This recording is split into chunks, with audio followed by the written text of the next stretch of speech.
रामपुर की सुबह आज सामान्य नहीं थी। हवाओं में एक अजीब सी बेचैनी थी। 18 साल की पायल, जिसका चेहरा मासूमियत और सपनों से भरा रहता था, आज आंसुओं से भीगा हुआ था।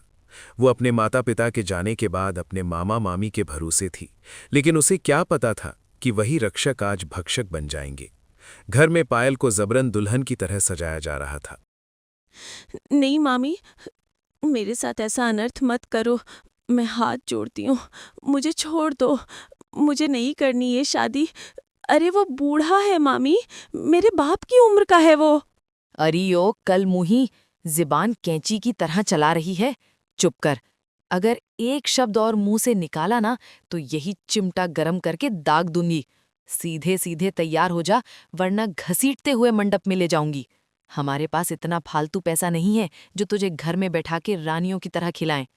मामी, मैं आपकी गाय बकरी बन के रहूंगी, दिन रात गोबर उठाऊंगी, आपके पैर दबाऊंगी, लेकिन मुझे उस अधेड़ उम्र के गिरधारी सेठ के साथ मत भेजो।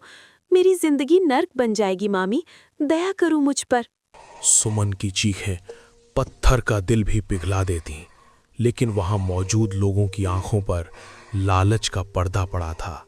तभी कमरे का पर्दा हटा और सुमन का मामा दीनानाथ अंदर दाखिल हुआ। उसके चेहरे पर एक कुटिल मुस्कान थी, जैसे कोई बहुत बड़ा शिकार हाथ लगा हो। अरे क्या कलेश मचा रखा है भाई। और तू क्यों रो रही है पगली?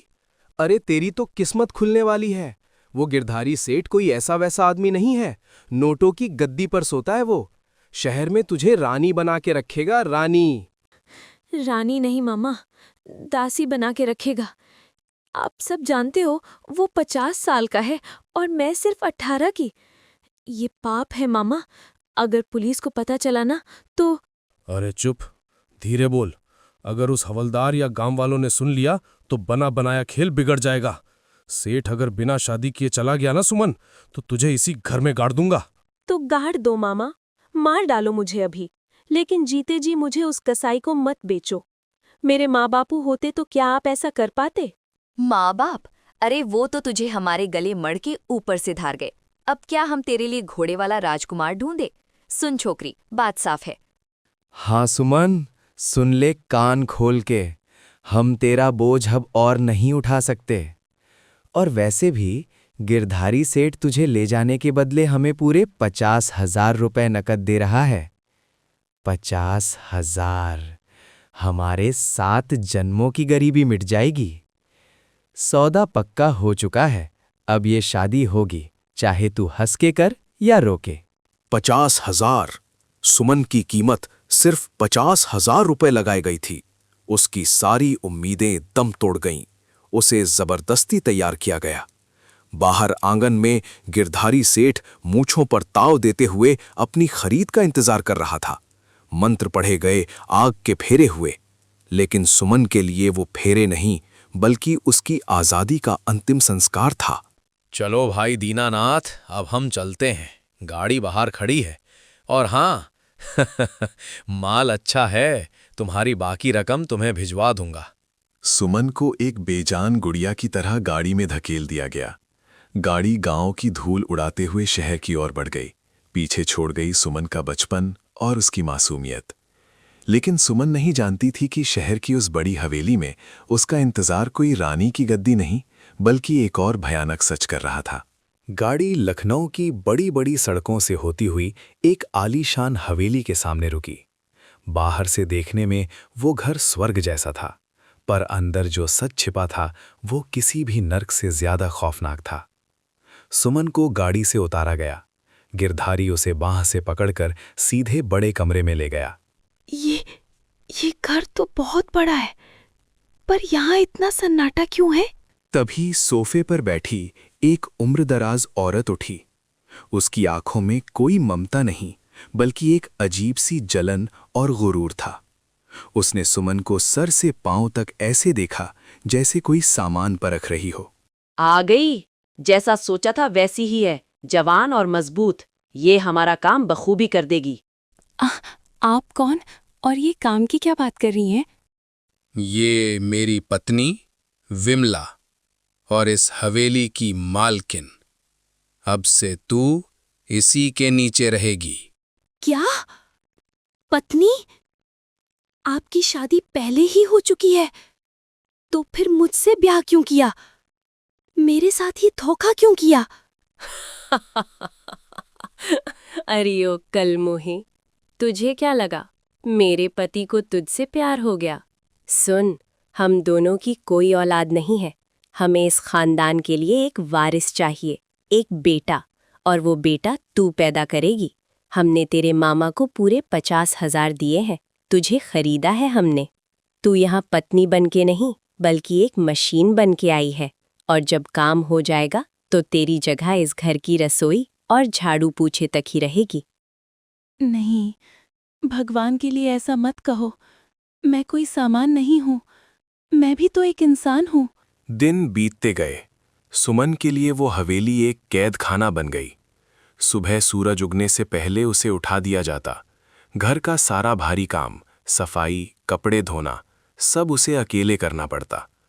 और फिर वो दिन आया जब सुमन ने एक बेटे को जन्म दिया।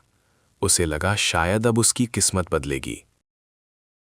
मेरा बच्चा, मेरा लाल, लाओ इसे मुझे दो। मुझे इसे कलेजे से लगाना है। हट पीछे, खबरदार जो इसे हाथ भी लगाया। ये तेरा बच्चा नहीं है, ये मेरा बेटा है, इस हवेली का वारिस है। नहीं मालकिन, ऐसा जुल्म मत करो। मैंने इसे 9 महीने अपने पेट में रखा है। इसका पहला दूध मेरा है। मुझे इसे दूध पिलाने दो, ये रो रहा है। तू बस इसे पैदा करने वाली नौकरानी है। इसका दूध बाजार से आएगा, तेरी जरूरत नहीं है। जाके सीढ़ियों पर पोंछा लगा, बहुत काम पड़ा है। और याद रखना, अगर बच्चे के आसपास भी दिखी तो भूखी प्यासी कमरे में बंद कर दूंगी। ममता का गला घोंट दिया गया। सुमन अपने ही बच्चे के लिए पराई हो गई। वो दूर से उसे विमला की गोद में देखती और खून के आंसू रोती। पर उसे क्या पता था कि ऊपर वाला उसके लिए न्याय का एक रास्ता खोलने वाला है। दिन कट रहे थे, पर सुमन के लिए हर घड़ी एक साल जैसी भारी थी। वो हवेली के कोनों में पोंछा लगाते लगाते अपने बच्चे की किलकारियां सुनती, पर उसे छूने तक की इजाजत नहीं थी। विमला और गिरधारी उसे अब इंसान भी नहीं समझते थे। लेकिन कहते हैं ना, जब जुल्म की इंतहा होती है तो ऊपर वाला रास्ता भी निखाता है। एक दोपहर गिरधारी और विमला हॉल में बैठकर टीवी देख रहे थे। सुमन पास ही फर्श रगड़ रही थी। तभी न्यूज की एक हेडलाइन ने उसके कान खड़े कर दिए। बहनों, क्या आप पर भी घर में जुल्म हो रहा है? क्या आपको बंधक बनाया गया है? चुप मत रहिए, उठाइए फोन और मिलाइए महिला हेल्पलाइन नंबर। हमारी टीम आपकी मदद के लिए 24 घंटे तैयार है। नंबर नोट कीजिए। ये नंबर, क्या सच में कोई मेरी मदद कर सकता है? क्या मैं यहाँ से निकल पाऊंगी? मुझे ये नंबर याद करना होगा। 109। ए छोकरी, क्या मुंडी हिला रही है? पोंछा लगा रही है या न्यूज देख रही है? जाकर रसोई के जूठे बर्तन मांज। जी मालकिन, जा रही हूँ। सुमन ने चुपके से अपनी फटी साड़ी के पल्लू में छिपाई एक पेंसिल की बट और रद्दी कागज के टुकड़े पर वो नंबर घसीट दिया। उसे बस एक मौके का इंतजार था और वो मौका आ ही गया। विमला, चलो, आज बच्चे का टीका लगवाना है और फिर बाजार से कुछ सामान भी लेना है। हम बाहर से ताला लगा के जा रहे हैं। वापस आऊं तो घर कांच की तरह चमकना चाहिए। और खबरदार जो इस फोन को हाथ भी लगाया तो।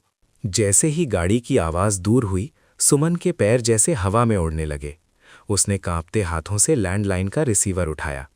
उसे डर था कि कहीं कोई सुन न ले, कहीं गिरधारी वापस ना आ जाए। नमस्ते, महिला हेल्पलाइन। मैं अंजलि वर्मा बोल रही हूँ। हम आपकी क्या मदद कर सकते हैं? हेलो मैडम, मेरा नाम सुमन है। मुझे बचा लीजिए। लखनऊ के इस हवेली में मुझे कैद कर रखा है। इन्होंने मेरा बच्चा छीन लिया, मुझे रोज़ मारते हैं। मेरा मामा मुझे 50,000 में बेच गया मैडम। मैं मर जाऊंगी, मुझे यहाँ से निकालिए। सुमन जी, घबराइए मत, सब ठीक हो जाएगा। अब आप अकेली नहीं हैं, हम आपके साथ हैं। शांत होकर मुझे अपना पूरा पता बताइए। अगर हो सके तो आसपास की कोई पहचान वाली जगह भी बता दीजिए। जी, ये गिरधारी सेठ की हवेली है, गोमती नगर के पास। पुराना पीपल का पेड़ है बाहर। मैडम, जल्दी आइएगा, वो आते ही होंगे। सुमन, तुम बहुत बहादुर हो। बस थोड़ी देर और हिम्मत रखो।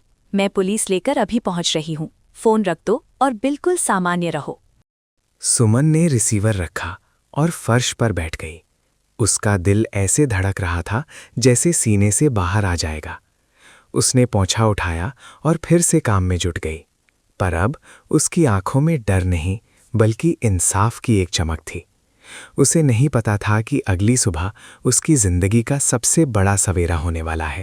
अरे रे, इतनी सुबह सुबह कौन माथा पीट रहा है?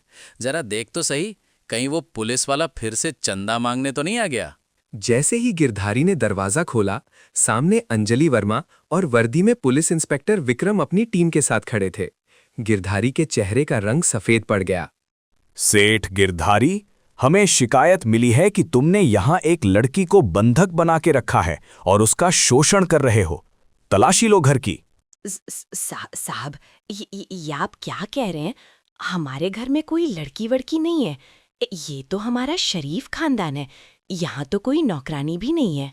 अच्छा, तो फिर वो आवाज कहाँ से आई थी जिसने कल मदद मांगी थी? इंस्पेक्टर साहब, ये औरत झूठ बोल रही है। और ये बच्चा, इसकी असली माँ को सामने लाओ। पुलिस वाले घर के अंदर घुस गए। विमला चिल्लाती रही पर किसी ने उसकी नहीं सुनी। तभी स्टोर रूम के बंद दरवाजे से धमक सुनाई दी। गिरधारी ने चालाकी से सुमन को वहां सुबह ही बंद कर दिया था। मैडम, मैं यहाँ हूँ। इन्होंने मुझे रात भर इस अंधेरे कमरे में भूखा प्यासा रखा। इन्होंने मुझे मारा भी।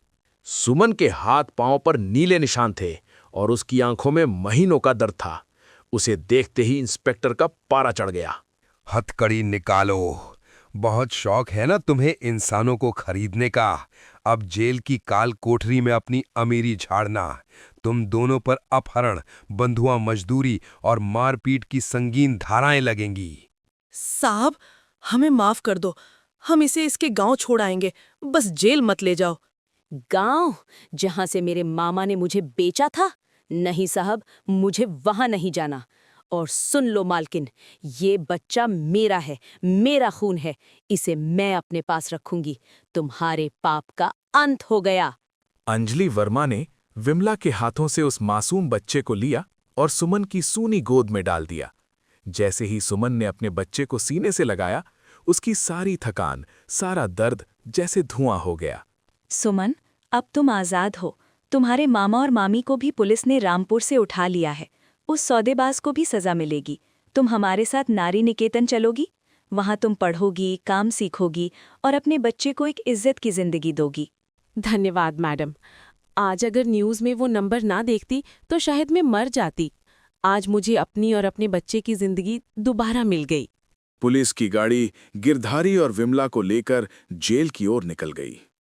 लखनऊ की उस हवेली का घमंड मिट्टी में मिल चुका था और दूसरी तरफ सुमन अपने बच्चे को कलेजे से लगाए एक नए कल की ओर बढ़ रही थी। एक ऐसा कल जहां कोई उसे बेचेगा नहीं, जहां वो दासी नहीं अपने हक की मालिक थी।